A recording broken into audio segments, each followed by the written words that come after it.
You're watching Sports Shorts Daily, presented by LeBear's Casino and Hotel in Baton Rouge and the Louisiana Sports Hall of Fame Museum in Natchitoches. You can follow Sports Shorts Daily by going to our YouTube page, Sports Shorts, hosted by Ronnie Rantz, and get our 15-minute weekday video.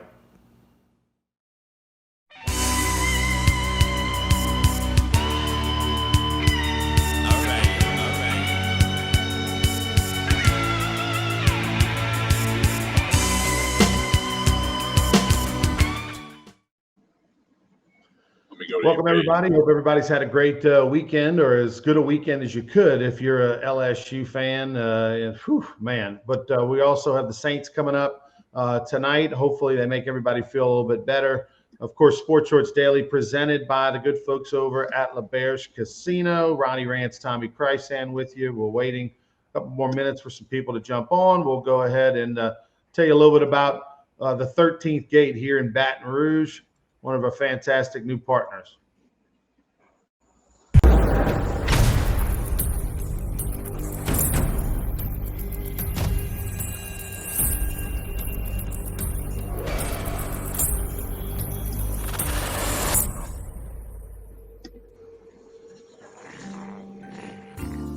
Don't be scared. Find the vehicle that you've been looking for at Jerry Lane Chevrolet, proud sponsor of the 13th Gate Haunted House. All right, TK. Let's first get the party started talking about what transpired and what went down on Saturday. I have a lot of thoughts. Let you go first. Well, certainly the defense. I mean, it's embarrassing. I don't know where you start, what you say. I mean, no adjustments, nothing changed. Missouri kept their foot on the pedal. And look, you got every right to rip the defense to pieces. However, I would like to point out that LSU ran 4 plays from the 1-yard line, a chance to win a game they didn't deserve to win, and they couldn't punch it in. But the story is the defense, and can it be fixed? It's got to get fixed. I mean, Florida's prolific offensively. They got to go to Gainesville. I mean, I just couldn't believe what I was seeing. They blitzed one time, Ronnie, one time on a 3rd and 15 Missouri had, going right to left on the screen. Missouri tried a screen play, and LSU blew it up with the blitz. It was incomplete. They had to punt. Other than that, they never blitzed. And Coach O said in August they would be an attacking defense. 4-3, Bo Pelini. He even said this defense was better than the defense at any time last year. That's not the case. It hadn't been the case through 3 games. Now we're going to find out, can they fix it? Can they make the adjustments? Because Florida is going to step right on their throat. One of the observations that I had, I mean, you know, it's not going to get fixed, Tommy. It's not going to get fixed this year. First off, you're 3 games in on a 10-game season, and your schedule gets harder. So it's not going to get fixed. But the thing that stands out to me, it just visually, one, we look small. We don't look as fast as we normally do. We're usually the fastest team, out there, except when you play like an Alabama or an Auburn on a good team or something. We look clearly faster than the other team. That's not the case. We look hesitant. Our defensive linemen look out of shape to a certain extent, in the sense that they look tired. But the main thing that strikes me, Tommy, is we don't look physical. Doesn't matter what your size is, whether you're 200, 300, 6 foot, 5'10", doesn't matter what your size is. But the thing that stands out to me is this LSU football team does not look very physical at all. They don't swarm to the ball. When they have opportunities to take big shots on players, they don't take it. They look like they're just trying to arm tackle or trip up people, and especially at the linebacker position. Been super disappointed with what we've seen out of 18 and 19 so far. They're supposed to be thumpers in the middle, and they're not. And so I don't see it getting better. There's a hesitancy, there's a slowness, there's a lack of physicality on the defensive side of the football. In regardless of your scheme, whether it's a zone or a 4-3 or a 3-4, you have to have that base. You have to have that intestinal fortitude that just wants to blow up the guy in front of you. And not to mention when I watched like the Missouri game, particularly, overrunning everything. I mean, we are that dumb defense that goes for every fake. Every bootleg, they've got an option. Every trick play, we're out of position. I mean, like there's no. I mean, we're that team where the offensive coordinator says, "Oh man, these guys overflow. We can go backside cut back on runs." And I mean, we are that team. And I don't see that getting better because you don't have the time. You obviously don't have other options. Although I think at this point, everything's on the table. I think if you're a backup, you should start or play because the starters aren't getting it done. And then, oh, by the way, you throw in the fact that, you got some nicks and bang, guys a little bit beat up. This game was lost by the defense. I agree with you, TK, on 4 shots from the 1 yard line. You should win that game. But even if they did win that game, we would still feel, oh my God, we'd feel better. But at the same time, we know they're going to lose to Florida. We know they're going to lose to Alabama. We know they're going to give up 50 to Ole Miss. I mean, it wouldn't change what's coming. Although 2-1 definitely looks better than 1-2. Well, I think it makes you. I think you're spot on. You're hitting the nail on the head. Great observations on the defense. I think it makes you say, okay, why? Is it because they don't put anybody on the ground and practice anymore? They don't hit. They don't want to get anybody hurt.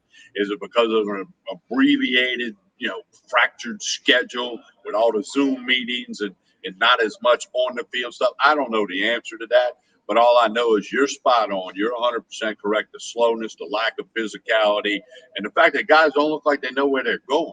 And then they made no adjustments. I mean, you got a defensive coaching staff at the game. Why don't you get on the sideline and tell these guys, you did this, you did that. We got to fix this. I think everything you said, plus the lack of adjustments, and I also agree that if they'd have punched it in and won, everybody feel a little better today. But that would erase none of the question marks or the comments or the concerns about the defense. I'll tell you, the thing that really has surprised me is Damone Clark, number 18. He's wearing 18 for a reason. I mean, when you wear 18 and 7, you're supposed to be a dude. Curry did nothing. He didn't even play week 2. This past week, they couldn't run. But Damone Clark, who look, when I interviewed him last year on the CST postgame show, this dude looked like a 30-year-old grown man. I mean, he looks older. He's physically just impressive. He showed for a freshman last year. But Damone Clark, or sophomore rather, but Damone Clark, they list him at 6'3", 245 pounds. All right. He looks slow playing the middle linebacker. He's always, getting beat. And I haven't seen him just really destroy anybody. I mean, when you play middle linebacker, middle linebacker at 18 and Cox and Clark, I mean, they talked about Cox being the best defender on the team possibly in camp, and he was going to be a first-round pick. That ain't happening. And Damone Clark, he's slow and he's not blowing up people. And those two are on the field all the time. And so, I've just been shocked at that Damone Clark hasn't taken that next step to greatness that I thought he would take. And then Cox has been to this point in the season disappointing. He's flashed, but he's not as physical as I thought he would be. Cox. Cox. They list him at 6'4", 231. He looks like he's 6'4", 210. Some of these heights and weights you got to question because he looks thin. And I think if you just watch 18 and 19 in the middle of the field, and of course they're asked to do a lot, they've got to cover because most teams, of course, now are going to come out and run 4 wide. So those guys are not playing in the box much. They're out there having to recover, running backs out of the backfield. They are not doing very well. And to me, out of those two, Damone Clark is the one that to me is the most shocking that he has not taken the step forward. TK, I want to get your reaction to Miles Brennan. How did you think he played? And regardless of the numbers, threw for over 400 yards, regardless of the numbers, did all that go out the wayside because he couldn't get it in from the 1? I don't think it goes out the window because I think he improved in the Vanderbilt game after Mississippi State. He improved in the Missouri game. I think he looks more confident. He's stepping into his throws that he didn't necessarily do each time against Mississippi State. I see him looking for second and third receivers in the progression. I think he has improved, and he put up the numbers. Terrence Marshall's phenomenal. Eric Gilbert, phenomenal. So I think he has improved.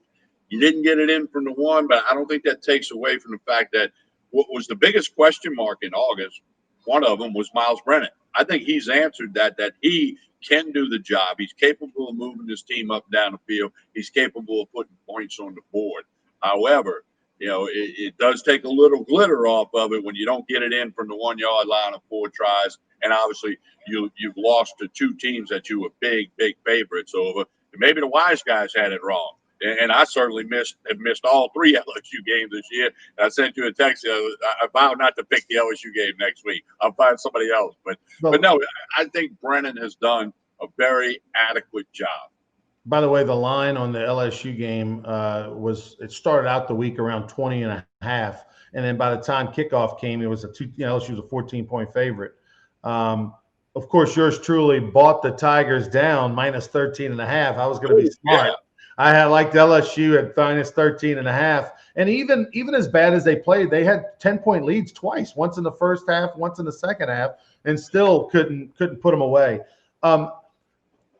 This is Steve Ensminger as offensive coordinator, 2 famous first and goal from the 1 yard line. And Coach O's campaign when he was trying to be the head coach against Florida in Tiger Stadium, they went first and goal from the 1 or 2 yard line, didn't score. We lose to Florida. LSU could have been in the Sugar Bowl, and that's when Coach O got hired, and that was a little bit of a surprise because we all thought that the Alabama loss mixed with the Florida loss at home, that was the hurricane game. Move on the schedule. We thought that was Florida was out like 10 starters or something, crazy on defense, and LSU loses.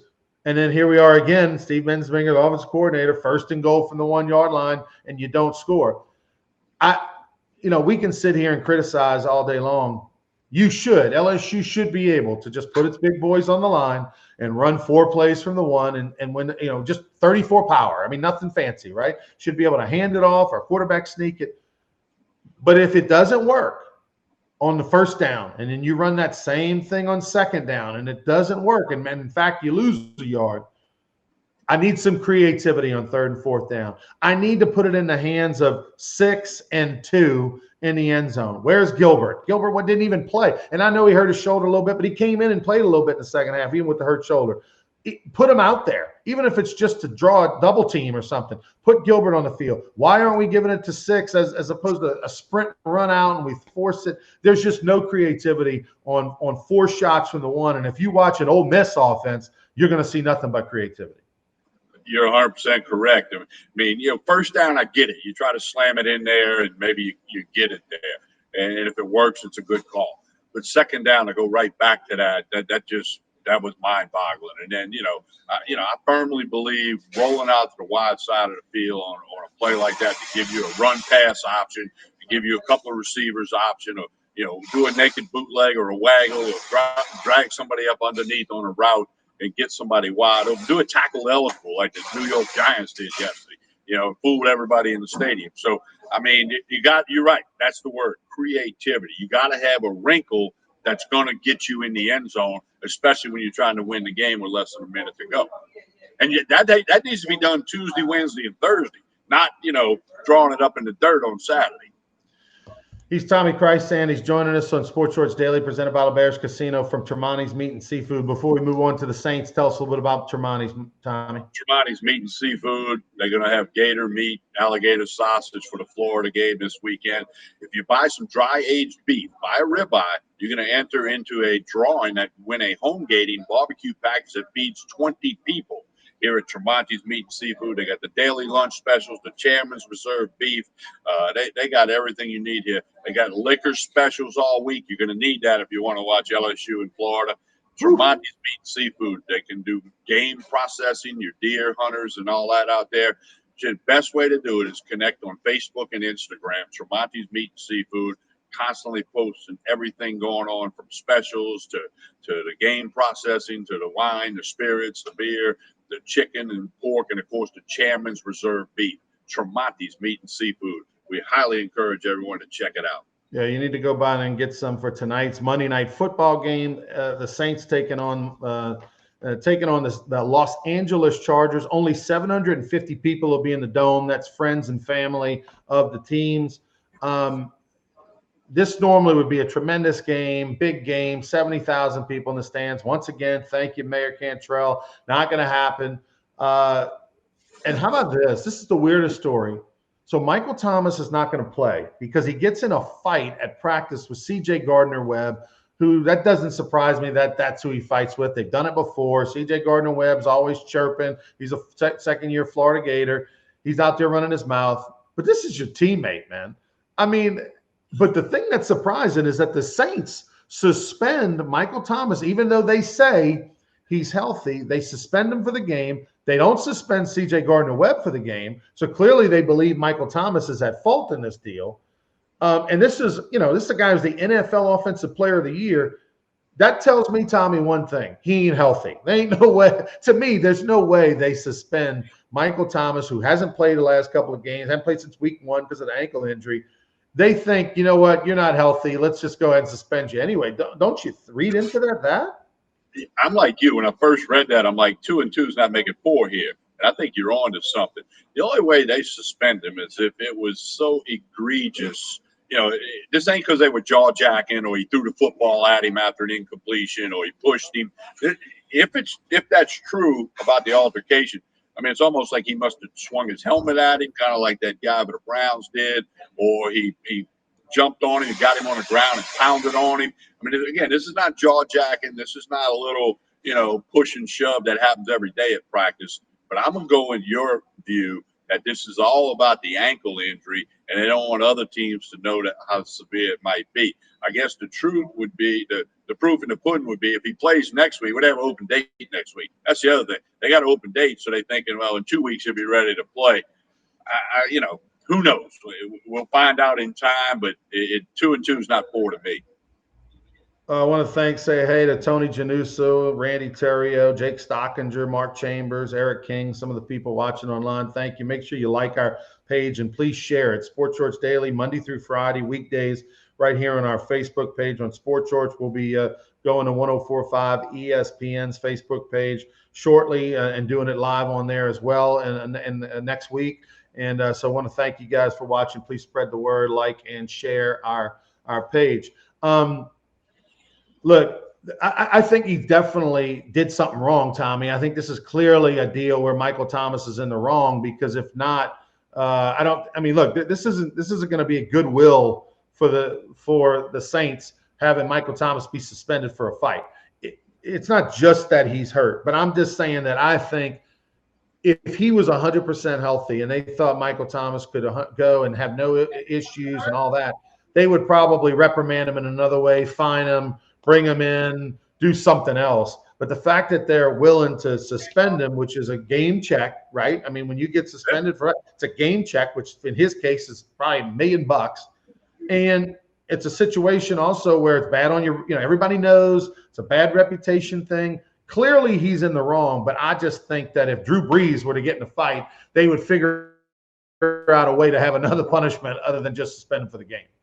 So, maybe taking the game check away from him. Maybe they try to change his attitude or make him realize they're not going to tolerate this stuff. But they did nothing to the other guy. I need to try to find out what happened down there. We got to make a phone call or two. What about the Saints tonight? I can't believe I'm asking you this, Tommy, because you've been so awful at picking games lately. But Saints are a touchdown favorite? What do you got? 6.5 point favorite. I mean, it's unfortunate that they can't have fans there when everybody else can have fans. And by the way, Texas A&M didn't follow any rules. Ole Miss didn't follow any rules on the capacity limitations. Now, I realize they're in a different state than Louisiana, but I wish there could be some fans there. Maybe the Saints can find a way to win the game. We'll just have to wait and see. It's unfortunate what the mayor's doing to the people in New Orleans, in the greater New Orleans area, but I guess she has her reasons. Make a prediction. -6.5. You're laying your money at the window on who? And are you going to bet it tonight? You want to go opposite me or what? No, I'm going to say take the Saints and lay the 6.5. I think the Saints can win by a touchdown at home. In front of those 750 family members. That's going to be the difference. I'm going to say this. Buy the 0.5 point and take San Diego +7. Okay. First off, the Saints have made a career, and it's not even this year, but this year's which defense is worse, Saints defense or LSU's defense? I mean, I know early on it's LSU technically, but they're both bad. Okay, they're both bad. the Saints offense isn't as good as it's been in the past, and particularly when you don't have Michael Thomas, okay, that's not going to get a whole lot better. Drew can't throw the ball more than 33 yards anyway. So you're limited on offense. At some point, the other team's going to just put 3 people on Kamara and you're going to be shut down, okay? But the Saints have made a history of making unknown quarterbacks and rookie quarterbacks really good. And when there's no crowd noise and there's no nervousness for Herbert to have to deal with tonight, and there's no silent count or any of that stuff that he would have on the road, if this was a normal year, he'd have come in, he'd have had dinner at Commander's Palace the night before. He might have ran into something a little funny on Bourbon Street, stayed out late, broke curfew. Who knows? And then he's a little groggy the next morning, and they're making a lot of noise. His head hurts. He's thinking about that thing from last night. A lot of things that's not going to happen this year. We're in a pandemic. No fans, no Commanders, no going out. Like, he's just studying his playbook, and I'm telling you, we are going to make Herbert look so good. So I say buy the half a point if you can't get it at +7 and take the Chargers at +7. What's worst case scenario, Tommy? You push the bet because Saints aren't going to beat them by more than 7. Okay, well, we'll find out tonight on a little Monday Night Football action. One last thing, reaction. Atlanta Falcons fire their head coach and GM. They go 0-5 to start the season. First time in 23 years that they started 0-5, or something. I think it was 97, I believe, is what I read. Your reaction? Well, 0-5, and they've made a statement with collapsing with football games ever since that Super Bowl, and they've collapsed several times this year. And you can't change the roster; you got to change the coach and the GM, and obviously they're throwing a towel in on this year. Carolina's surprisingly doing well, and the Saints and Tampa, they're not going to win the NFC South. So I'm not very surprised by that. Quinn's been a little controversial since he got to Atlanta. Saints fans obviously pay a lot of attention because they're in the NFC South. Be interesting to see which way they go. Yeah, I mean, firing Quinn and Dimitroff, the GM. I actually think, honestly, I think Dimitroff did a pretty good job. I mean, you look at the talent that the Falcons had. Matt Ryan, of course, at the back end of his career, but still a quarterback that's top half of the league. Obviously Julio Jones is banged up right now. That's a huge issue for their offense, but they got 3 weapons. They've got receivers. They got all former first-round picks on the offensive line. That's never happened in the modern era. I mean, I think talent-wise, they're not bad for whatever reason, and I think the deals they've done are not bad. I think for whatever reason, it just hasn't worked with Dan Quinn ever since the Super Bowl. You go back to the 28-3 lead they had in that Super Bowl, and that franchise has gone downhill ever since, even though a lot of the talent is still there from that Super Bowl. So I think Dimitroff, he comes out of this thing with a little bit better look than Quinn. And at the end of the day, I also think Matt Ryan is he's starting to fade. He can't do it. He doesn't have the arm strength to throw in the run very well, and it's just not working out. But nobody here is going to feel sorry for the Dirty Birds. They fire their coach. And also want to tell you a little bit real quick before we go, Louisiana Sports Hall of Fame. We've got our fantastic golf tournament coming up next Monday, October the 19th. All kind of celebrities: Tim Brando, Dalton Hilliard, Todd Walker, Will Harris, former World Series champion, will be there. Eric Martin, one of the great receivers in Saints history, will be there, and a whole lot more. Your old buddy Alan Risher will be playing golf out there, TK. But all that's going on. It's the annual Louisiana Sports Hall of Fame Golf Classic. If you'd like to be a part of it, thanks to Relief Windows, we put it on here in Baton Rouge at LeBear's Hotel and Casino and University Club Golf Course. And you can go to lasportshall.com or give us a call at 225-802-6040. We'd love to get you play. Individual golfers available, and also teams as well, sponsors. And we got a big party on the rooftop of LeBear's Hotel the night before, our pairings party, that you can be a part of as well. So check that out. Go to lasportshall.com. He's Tommy Krysan here, courtesy of the good folks over at Tremonti's Meat and Seafood. TK taking the Saints -6.5 tonight. Just put a little small bet on that because I don't know. Yeah, like a Diet Coke. All right, TK. We'll see you Thursday. Thank you, Ronnie. All right, thanks for watching Sports Shorts Daily, presented by LeBear's Casino in Baton Rouge. Please like and share this page. Thank you so much. Thanks for watching Sports Shorts Daily, presented by LeBear's Casino and Hotel in Baton Rouge and the Louisiana Sports Hall of Fame Museum in Natchitoches. Don't forget to follow Sports Shorts on Facebook, Twitter at sports_shorts, and check us out on Saturday mornings from 10 to noon at Sports Shorts Radio on 104.5, 104.9 ESPN Radio in Baton Rouge.